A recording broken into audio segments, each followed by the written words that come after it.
Welcome back, everyone. Marvin Jackson, Donna Hopkins, Lex Taylor, and also joining us is a man who spent 15 years in professional baseball, Mr. Jimmy Billy D. Williams. You know, I got to call you that, man. Why is that? Because other people call you that.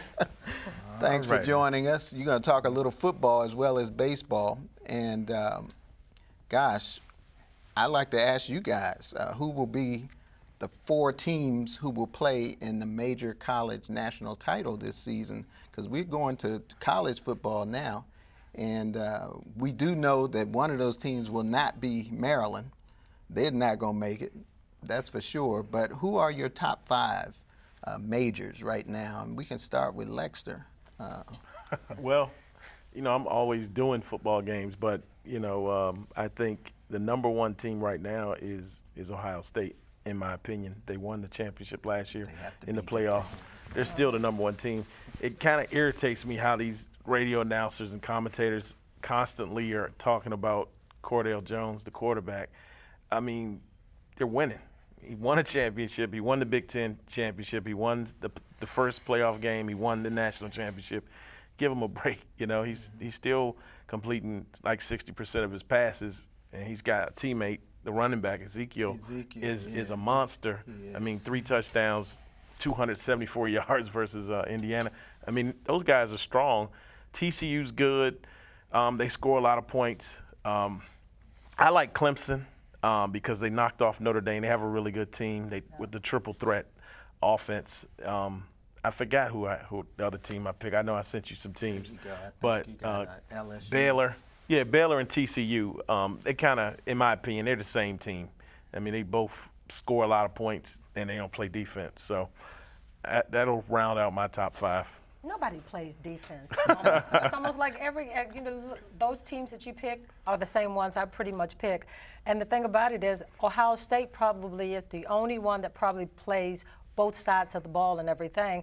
But the thing about Clemson is, remember in the 80s and everything when they were on top, and all of a sudden they're creeping back in and it's one of the top teams now. But I really like TCU too, because for the second year in a row, they pretty much came out strong, and you always have to put LSU in there.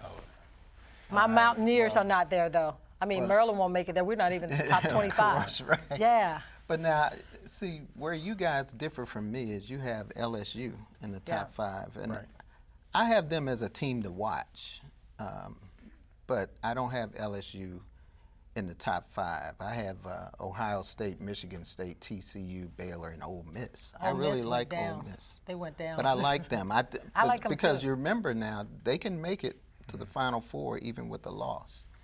Yeah. And there's something about that team. And another team that I say watch out for is Alabama, because they get stronger as the season goes on, and they have great leadership and great heritage over there, tradition. Yeah, I think they're rebuilding, though. I think that Alabama was up there, but I think they've slipped over the last year or so.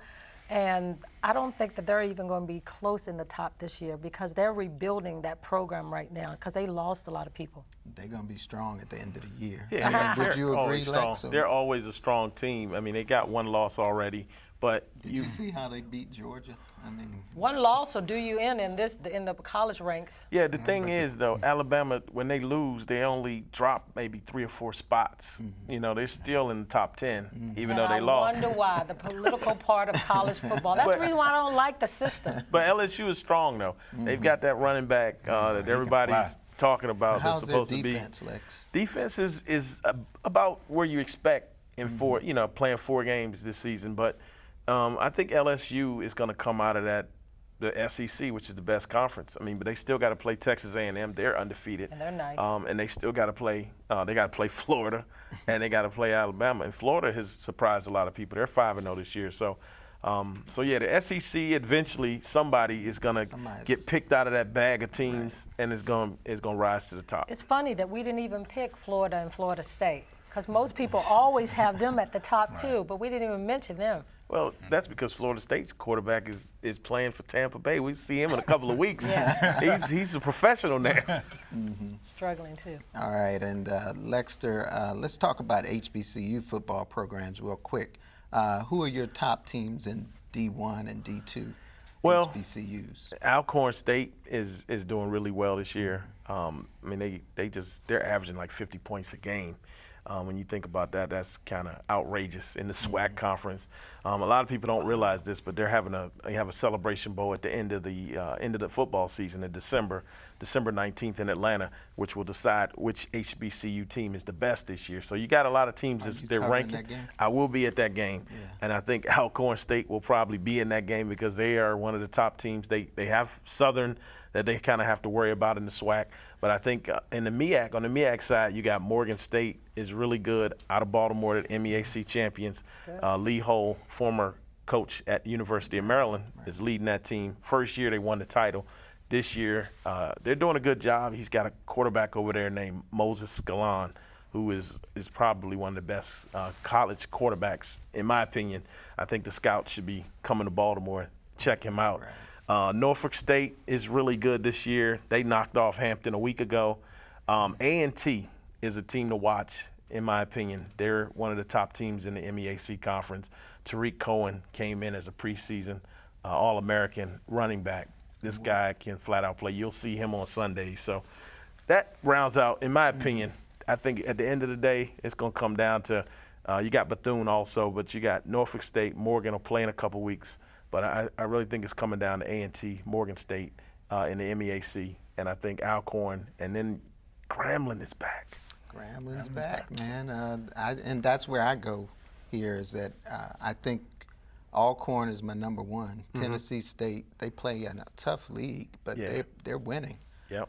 They're scoring a lot of points, too. OVC, And Bethune-Cookman, A&T, and Grambling. Those are my top teams in the Division I. In Division II, we only have a few seconds, but Tuskegee, Chowan, Bowie State, Virginia Union, Elizabeth City.